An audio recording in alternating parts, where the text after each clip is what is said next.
Hi friends, hello. ఇవాళ మసాలా ఎలా prepare చేసుకోవాలో చూద్దాం. ధనియాలు తీసుకోవాలి. అంటే మీకు కావాల్సినంత ఎంతైతే అంత. నేనైతే పావు కిలో ధనియాలు తీసుకున్నాను. పావు కిలో ధనియాలకి ఒక గ్లాస్ ఆఫ్ రైస్ తీసుకున్నాం. ధనియాలు వేయించుకొని పక్కన పెట్టుకున్నాక తర్వాత రైస్ కూడా వేసుకొని రైస్ కూడా బాగా ఎర్రగా వేయించుకోవాలి. అంటే అరకిలో ధనియాలకి పావు కిలో బియ్యం వేసుకుంటే సరిపోతుంది. అంటే కొంతమంది బియ్యం వేసుకోరు, బియ్యం వేసుకోని అనుకుంటే స్కిప్ చేసుకోవచ్చు. మేమైతే బియ్యం వేస్తాము. బియ్యం వేసి ఇలా ఎర్రగా వేయించుకోవాలి.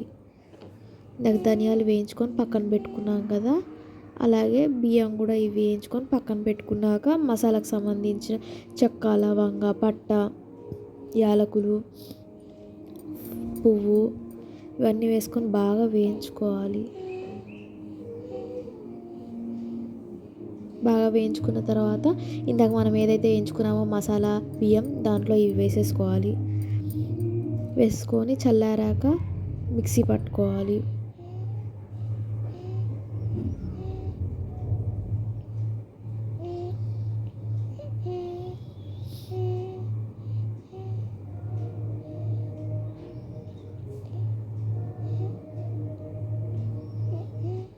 మిక్సీ పట్టుకోవాలి.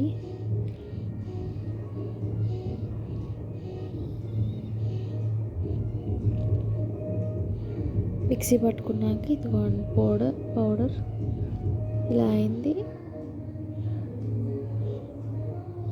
తీసుకొని సర్వింగ్ డబ్బాలో వేసి పెట్టుకుంటే అయిపోద్ది. ఏ కూరలో అంటే ఆ కూరలో వేసుకోవచ్చు. చికెన్లో, మటన్లో, మనం నార్మల్గా చేసుకునే దొండకాయ ఫ్రై, బెండకాయ ఫ్రై, కర్రీస్లో, వాటిలో అన్నిట్లో ఈ మసాలా అనేది చాలా బాగుంటుందండి.